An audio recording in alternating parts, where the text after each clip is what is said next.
Hello, Dr. Sesnin. This is Abby Jones coming to you live from my office. Hope you're doing well.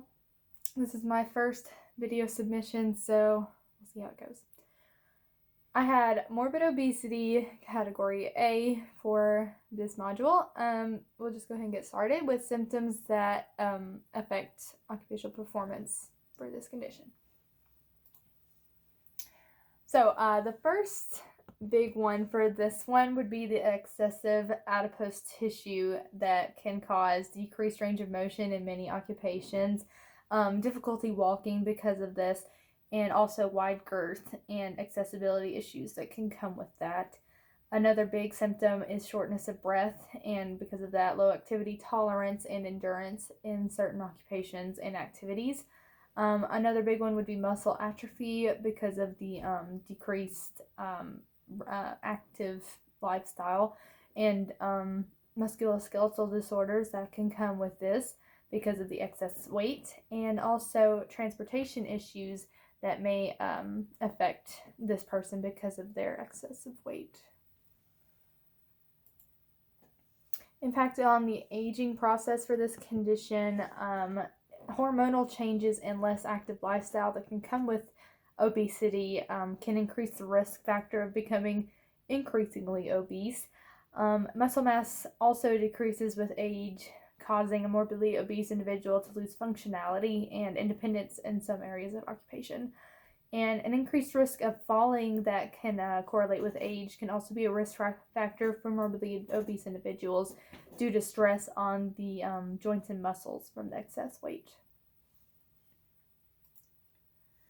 The medical prognosis for this condition, progression of this can be fatal if not treated due to comorbidities and risks with age.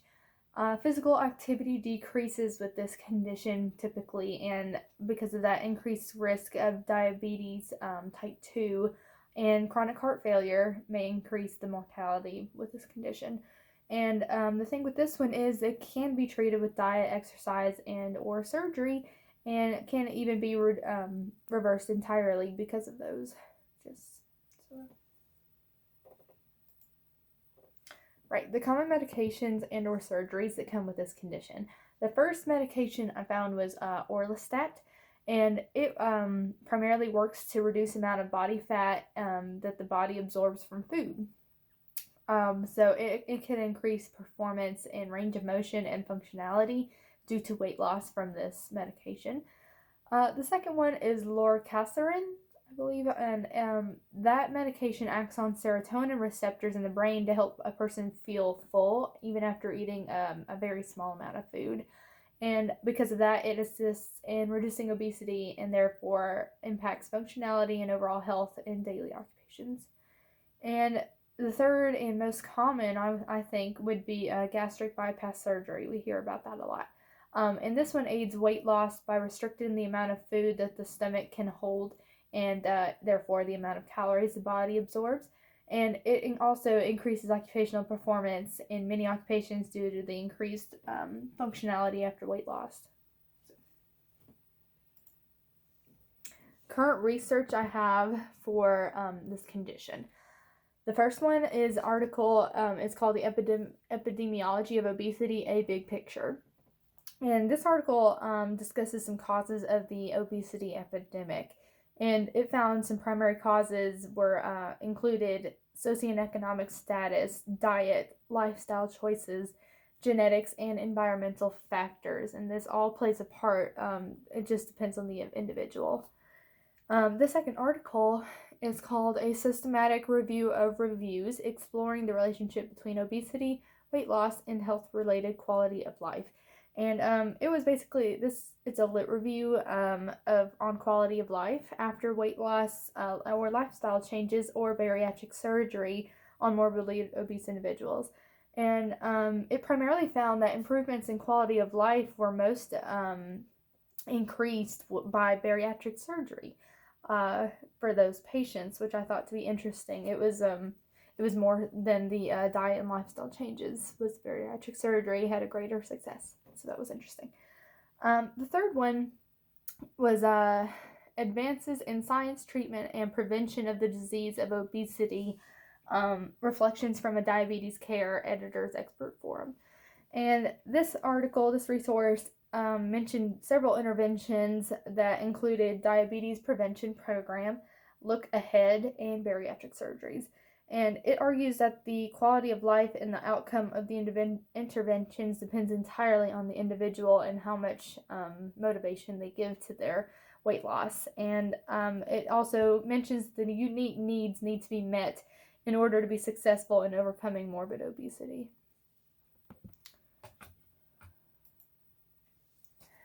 Social supports that I found, resources for this include the first one to be the Obesity Prevention Source from Harvard School of Public Health. And this is a website that's an in-depth resource for those who seek to understand the causes of obesity and reverse the epidemic. It offers a checklist on eating healthy, lifestyle choices, and staying active, limiting screen time, and lowering stress. So it's a good resource just for someone who wishes to learn more about it or reverse the epidemic. The second one is Murfreesboro Medical Clinic Weight Loss and Wellness Program. I researched this one, and it's a medically supervised program that meets weekly to advise on nutrition, prescribe medications, and give support. It's a support group as well. There is no membership required for this. It's around $750, but I think it's over a 4-month span, if I remember correctly. And the third one is Obesity Help, and it's a national resource website that has forums and discussions on surgeries, diets, exercise, and comorbidities, as well as web resources, tools they can use, recipes they can look at for lower calories, and products designed to help weight loss, such as, medications and such.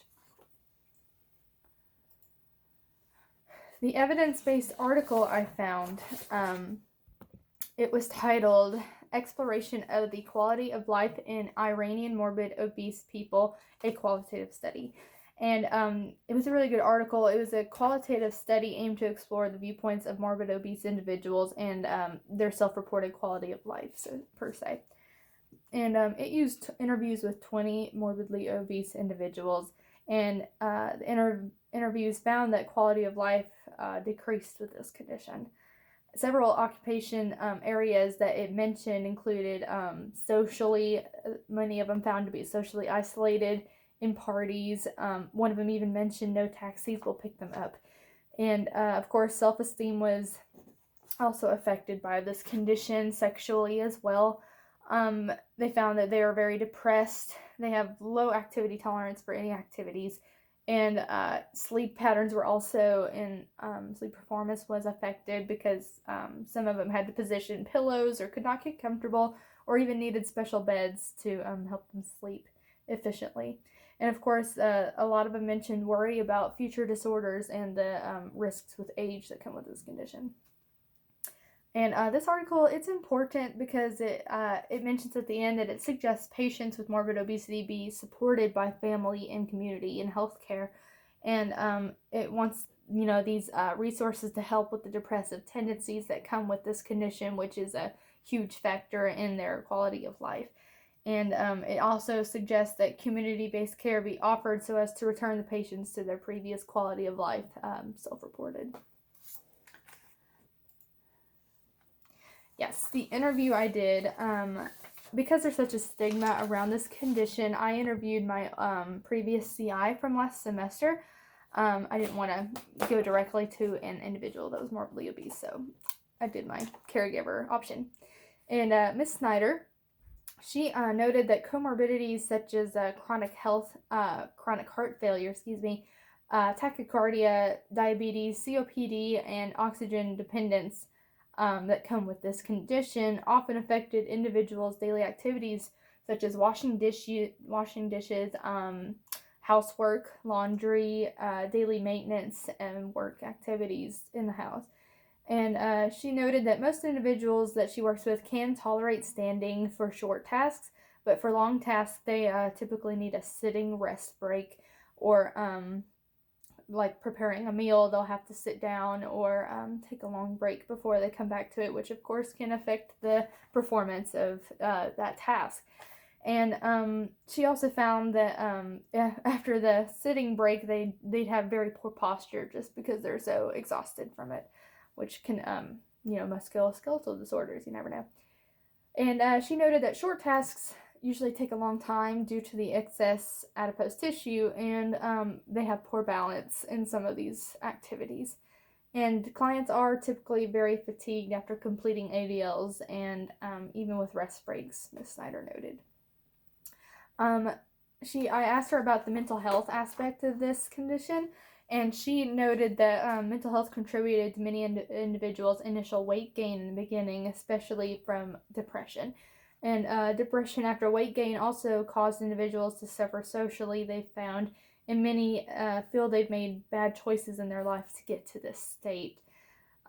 She noted that their work can be affected by this condition, and depending on the severity, but some do have desk jobs, others are on permanent disability because of this condition, again, depending on the severity. And I thought it interesting to note for this that there was no notable difference in finances for this condition, as well as effect on relationships, which I found to be interesting, considering some articles I've read. Finances could be affected by many different reasons, but she noted that she hasn't found any. Okay. So the video I have is titled Morbid Obesity. I'll have to switch it to my laptop, so if you just give me 2 seconds, because I don't have speakers, but hold on 1 second. Past 7 years, he hasn't left his bed. He is severely, morbidly obese. Morbid obesity is basically defined as being over 100 pounds overweight. People with morbid obesity, particularly those who are bedbound, have very, very, very low self-esteem because they become dependent on other people for their care, and they lose their status as being an adult. Anybody else would have been losing their mind by now. I'm saying I'm ready to move on. And I don't mean dying.